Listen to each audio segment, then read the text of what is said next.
नमस्कार दोस्तों, मैं ज्योतिष आचार्य वासुदेव मिश्रा आपका अपने चैनल सत्य की खोज में हार्दिक अभिनंदन करता हूं।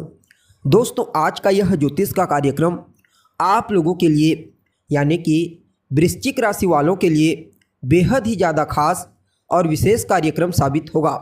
आज हम चर्चा करेंगे देवगुरु बृहस्पति के राशि परिवर्तन प्रभाव के बारे में।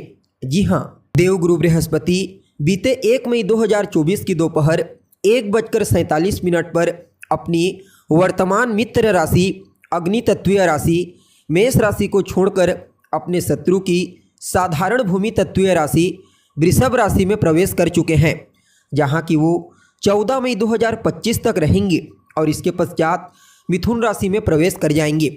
इसके साथ ही देवगुरु बृहस्पति इस दरमियान अपनी चाल में भी 2 बार परिवर्तन करने वाले हैं।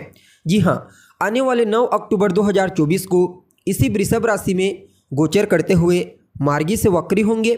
इसके बाद 4 फरवरी 2025 को फिर से एक बार अपनी चाल में परिवर्तन करके वक्री से मार्गी हो जाएंगे। तो ऐसे में बड़े विस्तार के साथ जानने का प्रयास करेंगे कि देवगुरु बृहस्पति अपनी शत्रु की साधारण राशि में गोचर करते हुए किस प्रकार से आपको प्रभावित करेंगे। जी हाँ, बृहस्पति का यह राशि परिवर्तन आपके जीवन में क्या कुछ बड़ा परिवर्तन करने वाला है, जीवन के किन किन क्षेत्रों में आपको विशेष तौर पर लाभ की प्राप्ति होगी, तो वहीं कौन कौन सी सावधानी आपको बरतने की आवश्यकता है। साथ ही साथ देवगुरु बृहस्पति के इस राशि परिवर्तन प्रभाव को और बेहतर परिणाम प्रदायक बनाने के लिए क्या उपाय आपको करना चाहिए, सभी बातें विस्तार पूर्वक आपको बताएंगे। इसलिए कार्यक्रम को बिना मिस के अंत तक देखने का प्रयास कीजिए। और अगर आप अपनी जन्म कुंडली पर हमसे परामर्श लेना चाहते हैं तो डिस्क्रिप्शन बॉक्स और वीडियो के अंदर आपको हमारा कॉन्टैक्ट नंबर मिल जाएगा, जहां से आप या तो व्हाट्सएप के माध्यम से या फिर डायरेक्ट फ़ोन कॉल के थ्रू अपॉइंटमेंट लेकर अपनी जन्म कुंडली का विस्तार पूर्वक अध्ययन करवा सकते हैं। जी हाँ, तो दोस्तों, कौन है बृहस्पति? धन, शिक्षा, ज्ञान, संतान, विवाह, मान सम्मान और ऊंचाई के कारक हैं देवगुरु बृहस्पति। अपने इन्हीं कारकत्वों के चलते हमारे जीवन के विभिन्न पहलुओं को नियंत्रित करते हैं। जब जन्म कुंडली में देवगुरु बृहस्पति बलवान होते हैं तो जातक बेहद ही ज़्यादा बुद्धिमान, ज्ञानवान, समझदार और विवेकवान होता है। देवगुरु बृहस्पति एक ऐसे ग्रह हैं जो जन्म कुंडली में अकेले ही सभी ग्रहों के ऊपर भारी पड़ते हैं। एक बृहस्पति का बलवान होना ही पूरी कुंडली को मजबूती प्रदान कर देता है। क्यों? क्योंकि जब बृहस्पति बलवान होते हैं तो जातक को उसके जीवन काल में वह सब कुछ प्राप्त हो जाता है जो वह चाहता है, और ऐसा जातक अपने जीवन को सुखमय तरीका से व्यतीत करता है और अंत में परलोक की प्राप्ति करता है। यानी कि बृहस्पति बलवान होने से व्यक्ति इस लोक में भी सुखी होता है और उसका परलोक भी सुखी होता है। इसलिए बृहस्पति का बलवान होना बेहद आवश्यक माना जाता है। जी हाँ, अब देखा जाए तो यह जो वृषभ राशि होती है ना दोस्तों, यह देवगुरु बृहस्पति की शत्रु राशि है। लेकिन यहाँ पर अगर आप नक्षत्र के आधार पर समझने का प्रयास करेंगे तो आपको मालूम होगा इस वृषभ राशि में जो 3 नक्षत्र आते हैं, कृत्तिका, रोहिणी और मृगशिरा, ये तीनों के तीनों नक्षत्र देवगुरु बृहस्पति के मित्र नक्षत्र हैं। जी हाँ, जहाँ कृत्तिका सूर्य का नक्षत्र है तो वही रोहिणी चंद्रमा का और मृगशिरा भूमिपुत्र मंगल का नक्षत्र है। ये तीनों के तीनों ग्रह देवगुरु बृहस्पति के परम मित्र होते हैं। अतः नक्षत्र के आधार पर देवगुरु बृहस्पति का यह गोचर आपके लिए किसी वरदान से कम साबित नहीं होगा। जी हाँ, अब देखा जाए तो आप सभी वृश्चिक राशि के जातकों के लिए देवगुरु बृहस्पति का यह परिवर्तन आपकी राशि से सप्तम भाव में हुआ है। यहाँ पर देवगुरु बृहस्पति आपके दूसरे भाव और आपके पंचम भाव के स्वामी बनकर सप्तम भाव से गोचर कर रहे हैं। अतः आप सभी वृश्चिक राशि वालों के लिए देवगुरु बृहस्पति के इस गोचर को बड़ा ही उत्तम और श्रेष्ठ परिणाम प्रदायक कहा जा सकता है। जी हाँ, सबसे पहले तो आपके दाम्पत्य जीवन में खुशियों का आगमन होगा।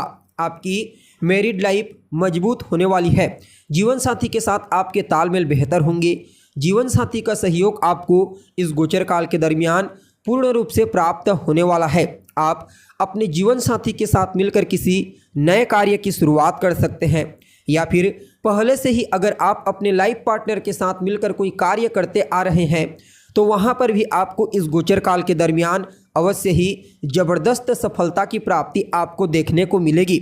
जो जातक अविवाहित हैं उनके लिए विवाह के एक नहीं बल्कि अनेक प्रस्ताव आने वाले 365 दिनों में आएंगे। जी हाँ, यह गोचर कहीं ना कहीं आपके जीवन में आपकी पर्सनैलिटी को निखार करके रख देगा। आपके दाम्पत्य जीवन में तो बाहर लाएगा ही लाएगा, साथ ही साथ व्यापारियों के लिए सोने पर सुहागा कहा जा सकता है। जी हाँ, चाहे आप स्वतंत्र रूप से व्यापार करते हैं या फिर पार्टनरशिप में व्यापार करते हैं, समझ लीजिए गुरु की कृपा से आपको अपने व्यापार में पहले तो आर्थिक लाभ की प्राप्ति होगी। उसके पश्चात मध्य पड़ाव के बाद आपको अपने व्यापार को विस्तारिता प्रदान करने के लिए न सिर्फ कुछ नए आइडियाज़ प्राप्त होंगे बल्कि फाइनेंशियली सपोर्ट की प्राप्ति भी आपको होने वाली है। जी हाँ, अब देखिए जहाँ पर देवगुरु बृहस्पति होते हैं वहाँ से पंचम भाव को, सप्तम भाव को और नवम भाव को दृष्टिगोचर करते हैं। अब यहाँ से सप्तम भाव में गोचर कर रहे हैं, अतः अपनी पंचम दृष्टि से आपके लाभ स्थान को दृष्टिगोचर करेंगे, सप्तम दृष्टि से आपके व्यक्तित्व को और अपनी नवम दृष्टि से आपके पुरुषार्थ को देखेंगे। और देवगुरु बृहस्पति की दृष्टि में अमृत माना गया है, अतः इनकी दृष्टियां भी चमत्कार उत्पन्न करने वाली हैं। पहले तो आपके लाभ स्थान को दृष्टिगोचर करते हुए देवगुरु बृहस्पति आपकी लाभ की स्थिति को मजबूती प्रदान करेंगे। जिस मार्ग से आपके पास पैसा आता है, जिस माध्यम से, वहाँ से तो आपके पास पैसा आएगा ही आएगा, साथ ही साथ धन आगमन के लिए कुछ नए सोर्स की प्राप्ति आपको होने वाली है। यह परिवर्तन आपके लाभ की स्थिति में बड़ा ही पॉजिटिव परिवर्तन करने वाला है। बड़े भाई बहनों के साथ आपके तालमेल बेहतर होंगे, बड़े भाई बहनों का सहयोग आपको मिलेगा, आपका सहयोग उन्हें मिलेगा, उनके करियर में ग्रोथ देखने को मिलेगी और यह गोचर कहीं ना कहीं आपके मूल्य को बढ़ाने वाला साबित होगा। जी हाँ, क्योंकि यहाँ पर पंचम भाव पर देवगुरु बृहस्पति की पंचम दृष्टि लाभ स्थान पर तो होगी ही होगी, साथ ही आपके व्यक्तित्व को भी देखेंगे। अतः न सिर्फ कार्य क्षेत्र में बल्कि सामाजिक क्षेत्र में, धार्मिक क्षेत्र में, पारिवारिक जीवन में और अन्य क्षेत्रों में केवल और केवल आपका ही रुतबा, आपका ही पर्सनैलिटी इस समय लोगों को आकर्षित करने वाली है। अतः देवगुरु बृहस्पति की दृष्टि आपके लिए चमत्कार उत्पन्न करेगी, क्योंकि आप अपने मूल्य को इतना बेहतर तरीके से मजबूती प्रदान कर पाएंगे कि कहना ही क्या। स्वास्थ्य से संबंधित कोई समस्या थी तो वहाँ से आपको बाहर निकालेंगे। आपकी कोई इच्छा है जिसके लिए आप लंबे समय से प्रयत्नशील हैं, समझ लीजिए गुरु की कृपा से आपकी वह अधूरी इच्छा पूरी होने वाली है। यह गोचर कहीं ना कहीं आपके व्यक्तित्व में इतना निखार लाएगा कि हर कोई सिर्फ आपके कार्य क्षेत्र पर ही नहीं बल्कि आप कह सकते हैं कि आपकी पर्सनैलिटी का जो प्रभाव है वह चारों तरफ फैलने वाला है। और इनकी जो नवम दृष्टि होगी वह आपके पुरुषार्थ में वृद्धि करेगी, आपके साहस में, आपके पराक्रम में वृद्धि करेगी, आपकी बौद्धिक क्षमता, आपके कम्युनिकेशन स्किल्स में बूस्टिंग प्रदान करने का कार्य करेंगी।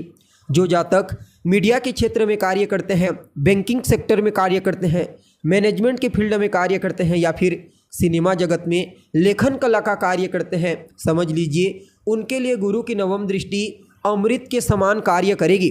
छोटे भाई बहनों के साथ आपके तालमेल को बेहतर बनाएंगे, उनके करियर में उन्हें ग्रोथ देखने को मिलेगी और कहीं ना कहीं उनका सहयोग आपको और आपका सहयोग उन्हें प्राप्त होगा। जी हाँ, अतः आप सभी वृश्चिक राशि वालों के लिए देवगुरु बृहस्पति के इस परिवर्तन को किसी वरदान से कम नहीं कहा जा सकता। फिर भी इस समय को और अनुकूल बनाने के लिए आप गुरुवार के दिन से प्रारंभ करके कम से कम 3 महीने तक अपने माथे पर केसर का तिलक लगाइए और बुधवार, गुरुवार और शुक्रवार इन तीनों दिनों में आपको गाय की सेवा करनी है। गाय को हरा चारा खिलाइए और हो सके तो एक केले का पौधा ला करके उसकी देखरेख कीजिए, उसकी देखभाल कीजिए। यकीन कीजिए इतना बेहतर परिणाम मिलेगा कि आप स्वयं ही हैरान हो जाएंगे। जी हाँ, तो दोस्तों हमें उम्मीद है जानकारी आपको पसंद आई होगी। जानकारी अच्छी लगी तो इसे अपने दोस्तों के साथ, अपने रिश्तेदारों के साथ शेयर अवश्य करें। अभी के लिए बस इतना ही। पुनः मुलाकात होगी एक नए और ताज़ा एपिसोड में। तब तक के लिए नमस्कार।